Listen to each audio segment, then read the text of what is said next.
Ladies and gentlemen, my name is TotalBiscuit. I'm here to ask and answer one simple question. WTF is Octogeddon? Well, in between spending time with Civ 6 Rise and Fall and Kingdom Come Deliverance, I decided to take a little break to have a look at something which struck me as being a very PopCap kind of game. PopCap has this, or had, this very distinct style to it, both in terms of gameplay and art and silly concepts. And yet, they've been notoriously quiet over the last couple of years, as you may have noticed. Well, turns out, some people left PopCap and were the original designers of Plants vs. Zombies. And they formed this company, which is called All Yes Good, and made Octogeddon, which is a game about an octopus who is quite upset over some fairly petty reasons and has decided to take it out on everybody else. And is going to do so via the means of mutated limbs, tentacles, and DNA-based weaponry. We'll have a very quick look at the options menu. There's not a lot to see here, really. The other thing that looks a lot like a PopCap game is the complete lack of any options, which is a little annoying. Not that you really need it for controls. It is quite literally a two-button game, but it would be nice to have proper resolution options, for instance, rather than full screen or just not. And advanced options is, well, that. So there you go. All right. Let's jump in and show you what's going on with Octogeddon then, shall we? In the Tokyo Ocean. Now, before each level, you are able to customize your octopus by adding more tentacles, which costs progressively more money as you go along, and then selecting from a series of different weapons. Now, you collect these weapons as you play through the game, but you can also buy them once you die. There's a bit of a roguelite thing going on here. You get a couple of lives, but if you lose your run, you are left with a bag of shells. These shells can be spent at a vendor, which will unlock more stuff. This includes more weapons, more powerful versions of weapons, all that kind of thing. But you will also unlock weapons by progressing in the campaign. Now, to make each run a little bit different, what they've done is randomized the weapons that will be available at any given time. You can unlock an extra slot here, for instance, at the shell shop to increase the number of choices you've got. But you may not necessarily get the weapons that you want, which means that you are working often with a different set of weapons every time and trying to do something to make an effective build, which does give the game a lot of replayability, although it can also generate some frustration when you've added another tentacle and then realize that the only weapons that are available are very low damage tier things that aren't really going to help you all that much. After you're done here, well, you launch. It's really that simple. The levels consist of stages on land as well as stages underwater, and they each play differently. I'll show you stage underwater first, and hopefully we can get to land as well. Now, if you're playing underwater, you are in the middle of the screen, and it's quite simple. You twist either one way or the other. This allows you to angle your limbs in different directions, target different things, and also avoid incoming fire once the game starts throwing projectiles at you, which it doesn't during the first couple of levels, but it will eventually start doing that.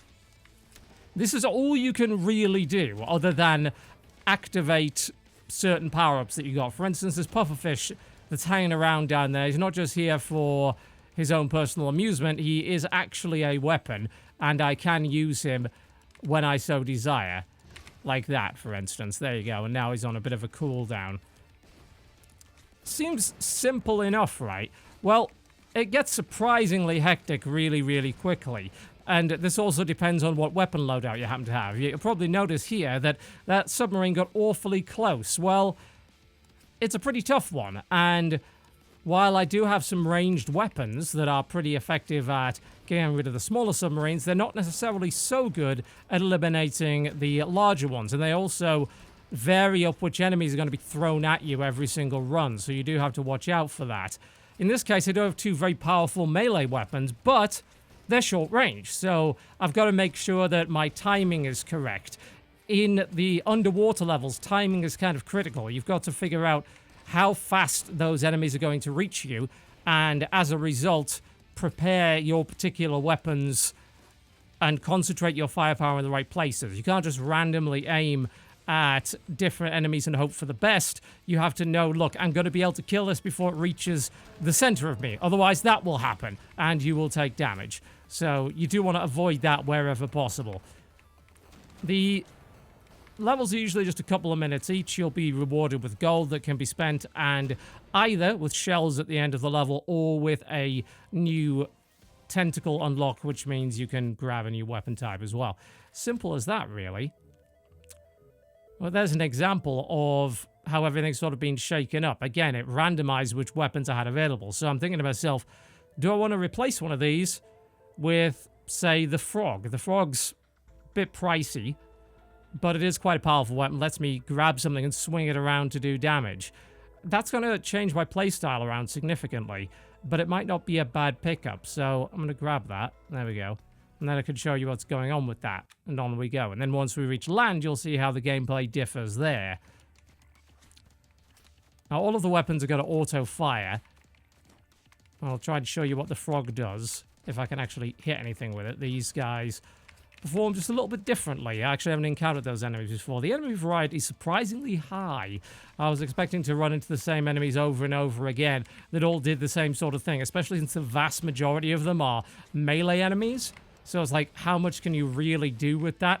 Well, turns out you can do quite a lot, including different attack and approach patterns and all that sort of thing. So I'm sort of swinging this large submarine around as a club, using it to attack anything that gets too near. It's a pretty cool weapon idea, but it also completely changes your playstyle up, because instead of thinking about where you're aiming with your other weapons, you're probably thinking about, how can I swing this around for maximum damage? There we go. We're doing pretty well, though. The levels don't tend to outstay their welcome, which is nice, although I will say the ones in the ocean do tend to last a little less time than the ones on land, and you'll probably see why in a moment once I actually reach land in the first place. What I also enjoy is, frankly, a quite fantastic soundtrack, which I'll shut up for a minute and let you hear.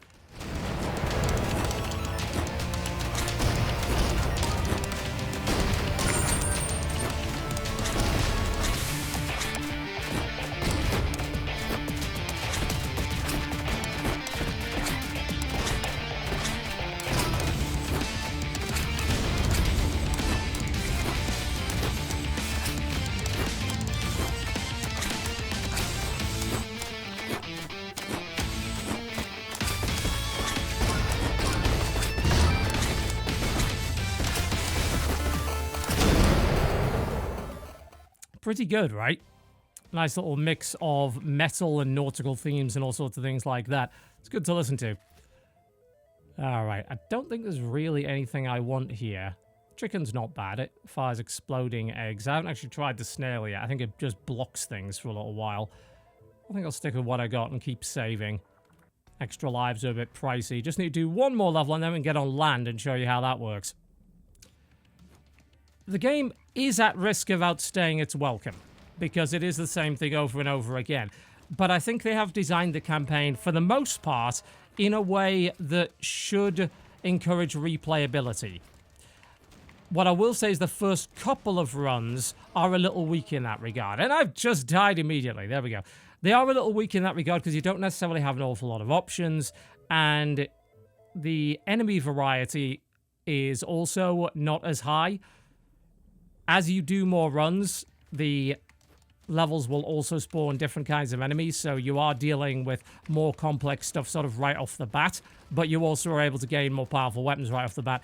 You are also able to unlock a convenient little skip the first few levels option at the shell vendor when you die, which is certainly worth grabbing if you don't want to do the first few levels, and you'll be given a little stipend to let you buy some weapons to start with, although it does make the first couple of stages after that a little trickier, but not by much, you know, and so that'll save you a little bit of time, and it's probably worth doing if you are starting to get quite experienced with the game. I'm hoping I will have that available to me the next time that I have to go through this, so that I'll be able to just skip the whole set of first levels and get onto stuff that's a little bit more complex. But it's not like it's easy by a stretch of the imagination. Even getting single hearts back is tricky, and that heart count will stay with you permanently. So unless you're able to recover it via a rare power-up, you will be dealing with the fact that you don't have a lot of HP. And now we're going to be dealing with a boss encounter. If I have an issue with the boss encounters, it's that you fight the same boss encounters pretty much over and over again. And actually, in this case, this is just a recolored version of a boss that I've already fought, although he does have different attacks. In this case, it's actually using ranged attacks, which makes it significantly more difficult. Dodging ranged attacks is a giant pain in the arse when you're in the C mode because, well, you can't dodge. The only thing you can do is move so that the projectile goes underneath your chin. That's it. That's the only way to dodge them without using some kind of shield add-on or whatever. So it does mean that aiming becomes a secondary consideration to dodging all this nonsense that's coming your way. Also, you'll tend to find that the frog tentacle does not work in boss fights, which is in itself a little irritating because it is one of my favorite little weapons, but such is the way of things. Oh, I think I'm gonna die! And I did. Oh, well, never mind. I might actually die completely here, which would be good, because that would actually allow me to not only show you the ground level, but, in fact, I'm actually deliberately going to get myself killed, because that'll let me show you the end-of-campaign shop, and it'll let me show you the ground level, because I have the unlock that lets you instantly get there. So, let me kill myself on purpose. And I can show you how the ground mechanics work. They are significantly different. There we go. 1, 2, 3, and if you wouldn't mind. No, we're not dying quite yet, apparently. Come on. There we go. That's done it. And he's off. So you get to spend your shells at the end. There we go. Catfish Carl. He looks a little familiar, doesn't he? Yes. Alright, so we can unlock some upgraded versions of things. We can also have the ability to start with 3 lives. That's pretty good. Oh, for only 25 shells, I said it's a bargain. Also gets me an extra heart, as it turns out. And I'm thinking that King Cobra DNA is not too bad either. There we go. So that's an even more expensive weapon. Or Queen Bee as well. That's quite nice. Or Snapping Turtle, which blocks bullets and bites enemies. That sounds good. There we go. More stuff. All right. There we go.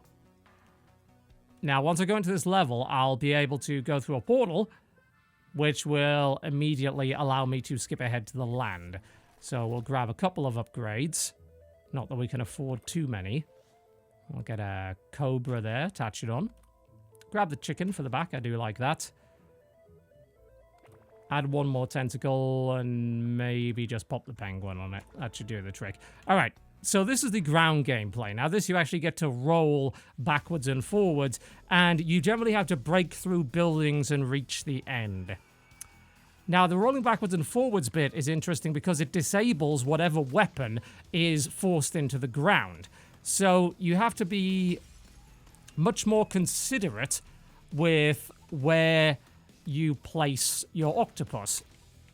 If I place him here, sure, the chicken will fire at the building, no problem, but I'm blocking using my Cobra here to fire, and I'm actually stuck against the building, so I might want to move back a little bit there and try not to do too much damage to myself. I don't enjoy these stages quite as much, mostly because breaking through the buildings does get a little bit repetitive and means that the momentum of each level just ends up being completely stalled as you attempt to smash through the buildings. It can make your setup a little bit irritating to use as well, because, of course, you can't use all your weapons at any given time. And I think it's a lot more fun during the sea levels to be able to fire with everything you've got, as opposed to in these levels be limited as to what you can attack with, even though I understand there is a degree of strategy there. And, of course, you actually have to build your octopus in preparation for those ground levels, knowing that some of these weapons are going to be stuck into the floor and you won't necessarily be able to fire with them. but weirdly enough, it can actually punish you for having a certain number of tentacles. Like, in this case, it actually means I can only really attack with one tentacle at a time when it comes to aiming at these buildings. You also find boss fights at the end of these as well, but I think it's necessary to have these in the game just to vary things up a little bit. If it really was just the ocean levels, I think there would be a pretty severe risk of the game becoming more repetitive than it is. And it is certainly a repetitive gameplay loop, but it is a challenging one. And since there is that campaign gameplay and it shakes up the weapons that you get to use every time, as well as the enemies that you're going to be fighting, I think that does help an awful lot. Alright. So this will be the end of the level. You just destroy the building, which is, in this case, just get a bunch of bonus shells. There is also the slightly odd fact that, of course, you don't get to spend the shells until you die. So you almost feel like you're getting a reward that you can't use yet. So that in itself can be a little bit irritating. Or in this case, just dying horribly because I'm being hopeless. But you get the idea. Once you have unlocked more stuff, though, it does vary things up quite nicely. Conclusion. It's a nice game to play in short bursts. I certainly wouldn't play it for a long period of time, simply because, as I said before, the gameplay loop is repetitive. There's no real doubt about that. But it's original. The campaign gameplay and the way they've randomized things up does encourage a lot of replayability. It is far more challenging than it looks, although considering my incompetence, I think it may have made it look more challenging than it actually is. And it's certainly an original concept and has a good sense of humor to go along with it, as well as a enjoyably cheesy soundtrack, no doubt about that.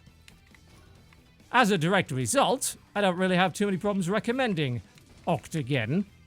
If you happen to be into the shooter genre, if you happen to be the kind of person that has patience with playing through multiple campaigns in order to get the unlocks and really get the game into its best possible state, which, like many roguelite-ish sort of games, is when you have a bunch of unlocks. The first few runs, the first few playthroughs, are generally not as enjoyable as the later ones as a direct result of that. So the same principle does apply here, but that doesn't mean it's something you can necessarily excuse and just say, all right, well, that's just a problem with the genre, isn't it? Well, yes, but they're the ones that chose to use that particular bundle of mechanics in the first place, so you can still criticize them for that. Nonetheless, as this time we might actually be able to finish this damn level instead of screwing it up completely. Well, at this rate, I'm not 100% convinced. Get that bloody thing out of the way, eh? Give it a little tickle. Yes, you can tickle them with your tentacles. Isn't it lovely? Go on. Die horribly. Eventually. Octogeddon, ladies and gentlemen. Currently available for $12 or your regional equivalent on Steam. My name has been TotalBiscuit. Thank you very much for watching. If you enjoyed the video, by all means, do feel free to click the like button. If not, the dislike button is right over there. And I'll see you next time.